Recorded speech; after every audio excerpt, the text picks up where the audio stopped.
le Parti socialiste ne peut pas se payer le luxe dans une période où le Front National est aux portes des conseils généraux avec des scores de 46, 47, 48, 49%, dans une période d'immense défiance à l'encontre de l'action politique, de porter un feuilleton judiciaire en soutenant indûment des actes, à mes yeux, condamnables au regard des valeurs socialistes et au regard d'ailleurs des exigences communes de la loi, Jean-Noël Guérini.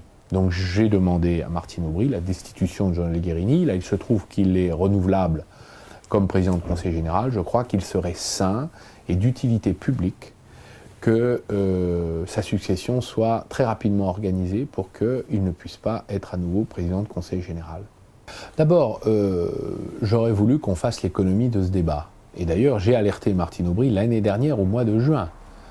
Je n'ai pas obtenu ce que d'ailleurs je suggérais, ce que je regrette, parce que nous avons besoin de protéger la gauche contre toute accusation de malversation ou de mauvais comportement, surtout lorsque on a créé un précédent dans l'Hérault, la destitution de Georges Frêche pour peu de choses était justifiée par des broutilles, à côté de ce que nous avons constaté dans les Bouches-du-Rhône.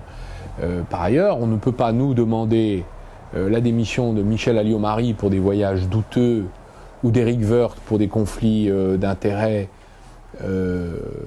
si nous-mêmes nous sommes, j'allais dire, empêtrés à soutenir le comportement de barons locaux qui ont franchi des limites. C'est pourquoi je crois qu'il faut être intransigeant sur ce sujet. Pour le reste, je ne suis pas chargé, j'allais dire, de transformer de fond en comble le Parti socialiste. J'observe même qu'on voudrait aujourd'hui ne pas y donner de suite. Alors que le contrat qui a été passé avec Martine Aubry lorsque j'ai accepté d'entrer à un haut niveau dans la direction était que justement on change enfin le Parti socialiste. Donc je souhaite que au moins les quelques recommandations, elles ne sont pas nombreuses, que j'ai formulées puissent être suivies des faits.